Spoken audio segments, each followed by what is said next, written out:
Señal directa. En Señal Informativa nos da gusto saludar como cada mañana de martes a Augusto Chacón del Observatorio Ciudadano Jalisco. ¿Cómo vamos? Augusto, buenos días. ¿Qué tal, José Ángel? Buenos días, Sonia, buenos días. Buenos días a las y los televidentes y radioescuchas. En el diseño de las nuevas instituciones exigidas por el talante democrático que México adquirió hacia finales de los años 80 del siglo pasado, uno de los elementos conceptuales angulares fue el de la autonomía respecto al gobierno.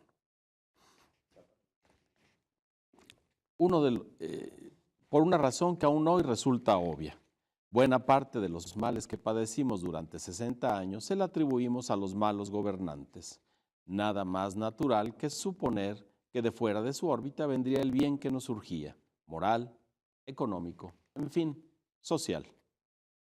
No haré el recuento de los órganos que ganaron el estatus de autónomos.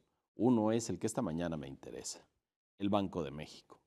Las lecciones que dejaron los sexenios de 1970 a 1988, los de Luis Echeverría, José López Portillo y Miguel de la Madrid, en cuanto al manejo de la política monetaria, incluida la cambiaria y la inflación, sirvieron para propiciar la reforma al Banco Central de los mexicanos, dotarlo de autonomía para que cierto orden de lo económico no estuviera a expensas del juego político y tampoco sujeto a las pocas luces y a las ínfulas del titular del Ejecutivo. Y en 1994 la obtuvo, 69 años después de su fundación. Fue una gran cosa, por lo que técnicamente implicó para la economía nacional, pero también como símbolo democrático.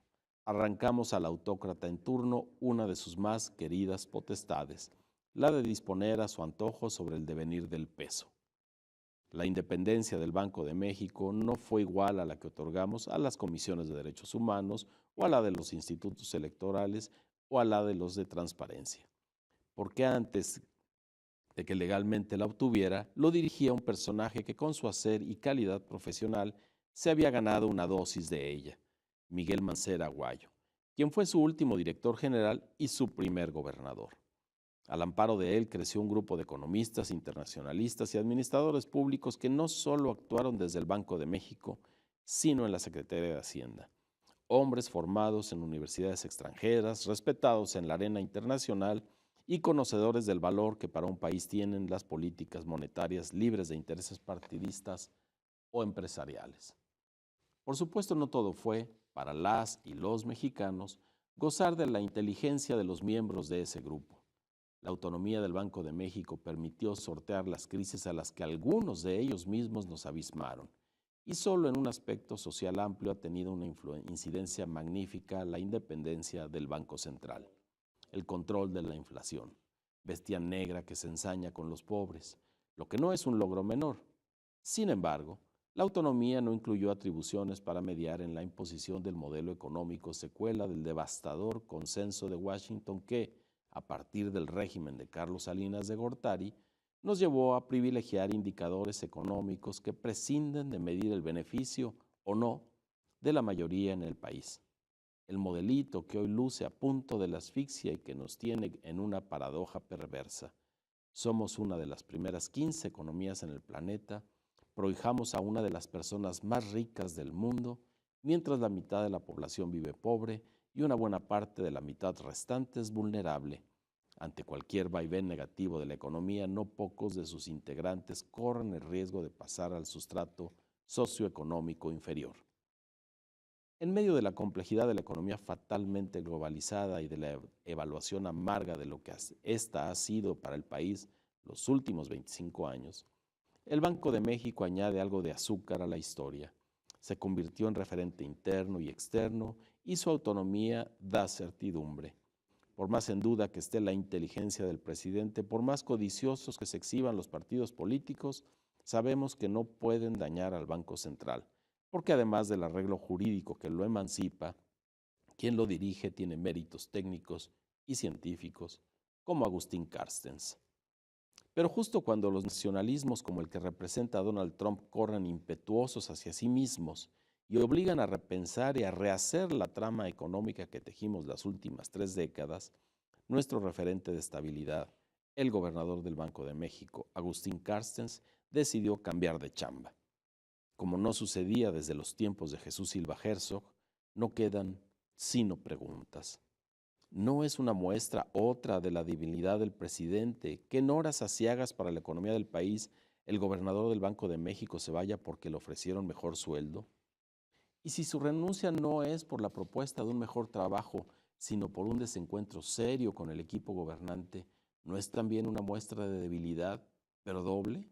Del país que no puede retener a una de sus figuras públicas con mayor reconocimiento mundial y por eso una debilidad institucional. ¿Su decisión no será más bien algo como sálvese quien pueda? ¿En realidad creen quienes minimizan el hecho que las instituciones son más grandes que etcétera? Y la peor pregunta de todas, ante la imposibilidad del grupo que impulsó a Peña Nieto por perpetuarse vía el PRI, ¿quiere alzarse con la joya de la corona para trascender el sexenio y Carsten ser un estorbo? Al fin, preguntas que casi son respuestas. A estas alturas del siglo XXI, hacerlas es de por sí terrible. Muchas gracias. No es desconocido que existían algunas diferencias con el secretario de Hacienda, ¿no? Entre Carstens y el secretario de Hacienda, José Antonio Meade, que también esto, bueno, es un aderezo más pues a este huecote que deja Agustín Carstens en sentido estricto de la palabra. Sí, lo peor es que volvemos a las especulaciones de las que ya nos habíamos escapado durante muchos años, 25 cuando menos, respecto al Banco de México. Si en el sexenio de López Portillo su injerencia fue terrible para lo que sucedió con la economía mexicana, con la expropiación de los bancos, porque el banco no tenía autonomía, lo libramos unos años después y ahora nos volvemos a preguntar. Otra vez la injerencia del Ejecutivo quiso dañar la autonomía del Banco de México. El sueldo que se dice le ofrecieron a Agustín Carstens en Suiza para dirigir el banco más importante del mundo no es un asunto menor. Sin embargo, en esas ligas de juego, el sueldo no es el principal factor para tomar una decisión. El reto que implicaba México, la necesidad del país por hombres y mujeres que den certeza con los que se pueda contar, era mucho más importante que el salario que se le ofrecía. Sin embargo, decide irse. Así se presta para cualquier tipo de especulaciones. No olvidemos que el actual presidente de Chile dejó un puesto muy atractivo en la ONU en Nueva York para regresar a gobernar su país a petición concreta de muchos chilenos que la vieron irse en el apogeo. Ahora no le ha ido bien, sin embargo ella renuncia a un puesto de esos por lo que significa para alguien administrar el bienestar de su país. En el caso de Agustín Carstens, quien parece una persona sensata, decide irse argumentando una mejor posición, por supuesto, a mayor largo plazo y lejos de los vaivenes que implica manejar la economía mexicana ahora. Claro, y cualquiera de los escenarios que pinta sobre qué fue lo que llevó a tomar esta decisión, pues demuestra la inestabilidad y el desorden que ha habido o que ha prevalecido en el equipo de Peña Nieto.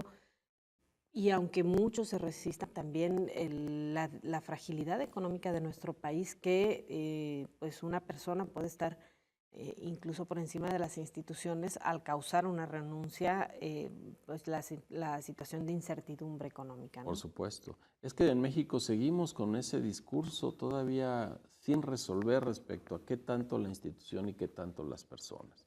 ¿De veras la institución puede suplir el talento, la honestidad, la capacidad de las personas? Parece que no. Sin embargo, puede dotarle de algo a las personas para que éstas pongan lo mejor de sí mismas para que la institución siga siendo el soporte de aquello que atiendan. Aquí no es el caso. Sí, renuncia Agustín Carstens, anuncia su huida en 7 meses y el peso sufre y las tasas de interés sufren. Y justo en momentos en que no necesitábamos eso, justo en momentos en que necesitábamos gente de confianza para negociar en las nuevas condiciones que se presentan para México en la economía global. Claro, y también tiene que ver con el desgaste al que ha llevado la clase política a las instituciones. Por supuesto, por supuesto. Mirando siempre por la codicia partidista, siempre por intereses personales, las instituciones terminan por agotarse y así el trabajo de alguien que puede hacerlo honesta y directamente en beneficio de la gente termina por convertirse en un duelo a brazo partido contra quienes pretenden ejercer el control para beneficio propio. Quizá este puede ser el caso, no es descabellado. Por otro lado, ya hemos visto que en la presidencia de la República tienen una cortedad de miras espectacular, así que pudieron muy bien haber desestimado lo que implicaba la ida de Agustín Carstens, lo que al mismo tiempo significa esta debilidad de la que yo hablaba. Pues el verdadero reto es justamente evitar que se caiga en la tentación de pensar desde una visión política en momentos en los que, en el caso del Banco de México, lo único que se requiere es pensar en el criterio económico. Por lo pronto ya está Alejandro Díaz de León Carrillo, que apenas había sido aprobado por el Congreso Federal como subgobernador, y hablan de que posiblemente él se quede. Y también hay quienes hablan de que regresen pues algunos otros de los que ya han pasado por ahí, que en su momento también pues hicieron ahí más o menos las cosas, pero no como Agustín Carstens, sin duda. Pues no como Agustín Carstens y por supuesto no como Miguel Mancera, que luchó por la autonomía del banco. La vara está alta para quien quiera llegar. Guillermo Ortiz. Guillermo Ortiz, a pesar de que fue un factor político, no se desempeñó mal como gobernador del Banco Central, también un personaje con mucha credibilidad internacional, y eso ayuda.